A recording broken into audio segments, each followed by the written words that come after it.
Welcome to the Heavy Spoilers Show. I'm your host Paul, aka the guy who's been living La Vida Loki, and whilst we wait for season 2, I thought we'd re-examine the ending of the Marvel show one more time, you daft punk.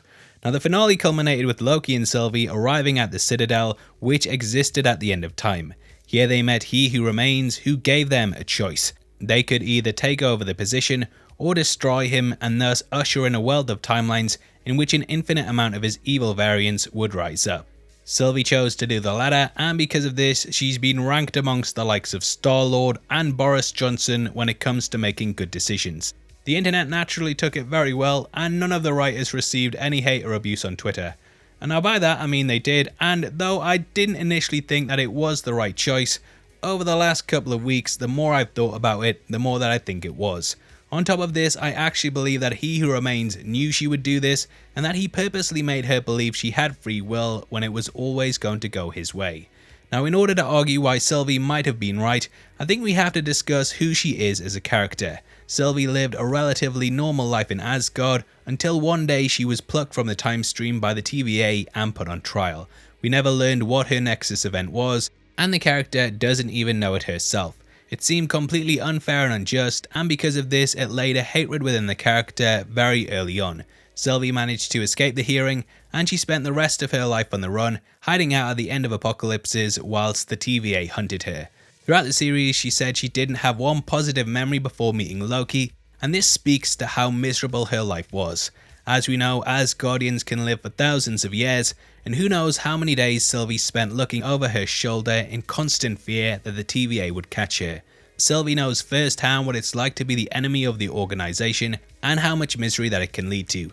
It's clear that because of this, she would never be someone who would head up the TVA. They are fascists, and throughout our own history we've seen as organisations like this have tried to stamp down other ways of life. You would never expect the oppressed to join them and then make others suffer the same way that they have. It would actually show a character flaw rather than a strength, which I believe that Sylvie's choice demonstrates. Even if Sylvie wanted the TVA to act humanely, there's simply no way to wipe someone from existence on the off chance that they might lead to an evil variant of Kang. Even with the best intentions, Sylvie's TVA would inevitably fall into either enlisting or exterminating people in case they led to something worse down the line. The TVA agents themselves don't seem to have much of a life, and they're pretty much slaves that don't get paid or given the choice of how they want to live their lives. Mobius constantly yearns just to ride a jet ski, but he'll never get the chance as long as he's there.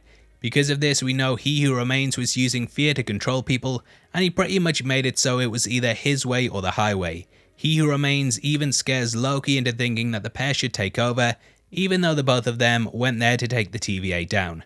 Now another point that I want to bring up is that the situation they find themselves in isn't Sylvie's fault, it's Kang's.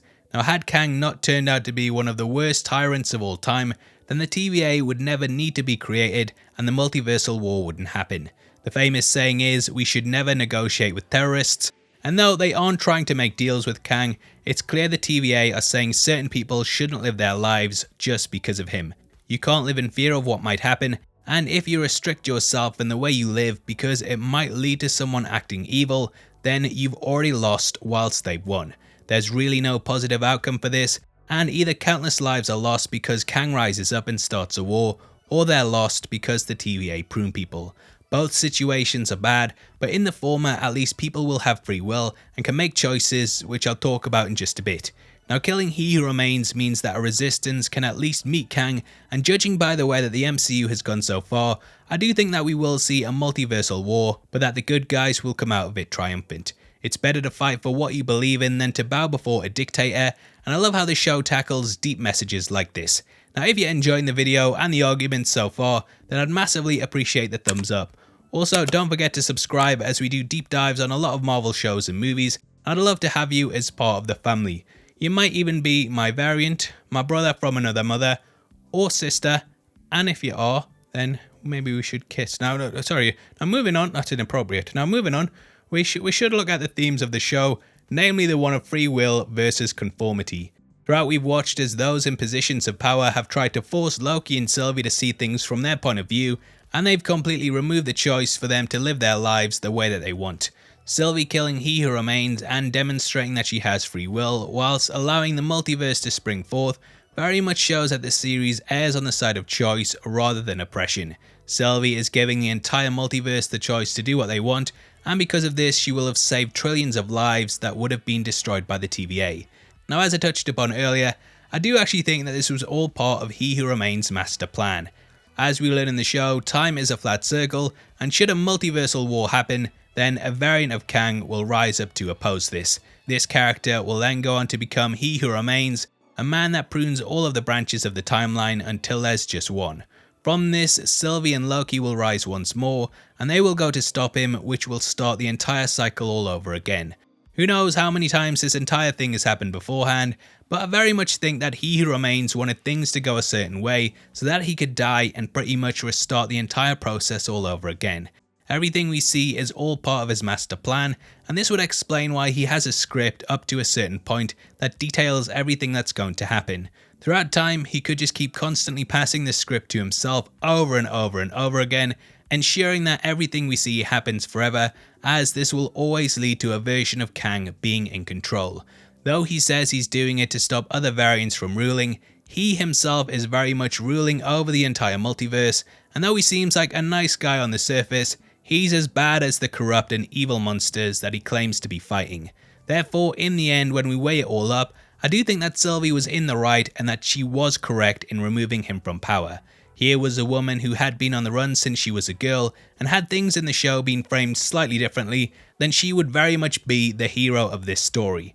The multiversal war is coming, but with that is the hope that the Marvel characters will be able to defeat Kang without He Who Remains rising up, and that will no doubt lead to a better future. Now obviously I'd love to hear your thoughts on this video and whether you disagree with Sylvie's actions or, you think she did the right thing. Comment below and let me know, and just to let you know, we're currently running a competition right now and giving away 3 MCU box sets on the 30th of July. All you have to do to be on with a chance of winning is like the video, make sure you subscribe with notifications on, and drop a comment below with your thoughts on the video. We pick the comments at random at the end of the month, and the winners of the last one are on screen right now, so if that's you, then message me on Twitter at Heavy Spoilers. If you want something else to watch, then make sure you check out our breakdown of Kang and all of the variants that we could be seeing in the MCU. We've made a very comprehensive video about his origins, powers, and which of our favourites we think will be popping up, so definitely go watch it right after this.